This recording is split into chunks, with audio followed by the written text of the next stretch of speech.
Have you ever stayed in a place so quiet you could almost hear your own thoughts? Or maybe something else?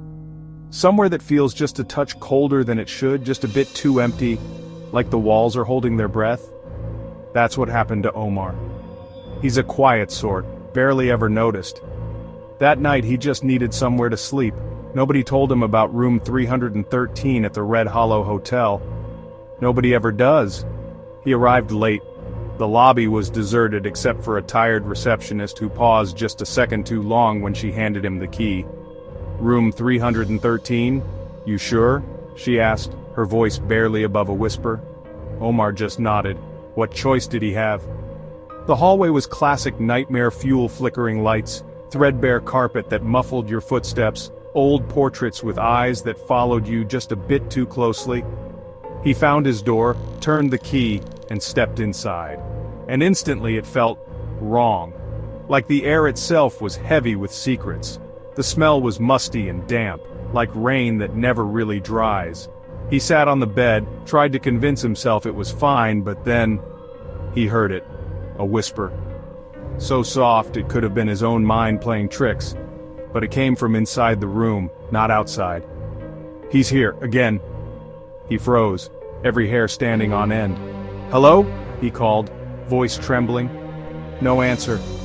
He checked the bathroom. The mirror was smeared with handprints, faint, small, and cold to the touch. No matter how hard he scrubbed, they just wouldn't come off. He tried to sleep but woke up at exactly 3:13 a.m.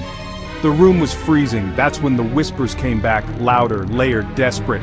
Help me, don't trust him, he's still in the closet. He turned. The closet door was ajar. Omar grabbed the lamp, inching closer. If someone's in there, I'm calling the police. His words sounded hollow. He yanked the door open. Nothing but darkness. But then he caught something in the mirror, a shadow, tall and still, standing right behind him. He spun round. Empty, always empty. By morning, Omar was a shell. He checked out. The receptionist just nodded, murmured, room 313. Still standing, huh? He never spoke of it again. But a week later, a video surfaced online. Hotel security footage, silent, grainy. It showed Omar in that room, speaking to empty air. But in the mirror there were two Omars, and one of them never blinked. Maybe you don't believe in haunted rooms, maybe you'd risk a night for the story, but if you ever find yourself holding the key to room 313, ask yourself, who will you see in the mirror?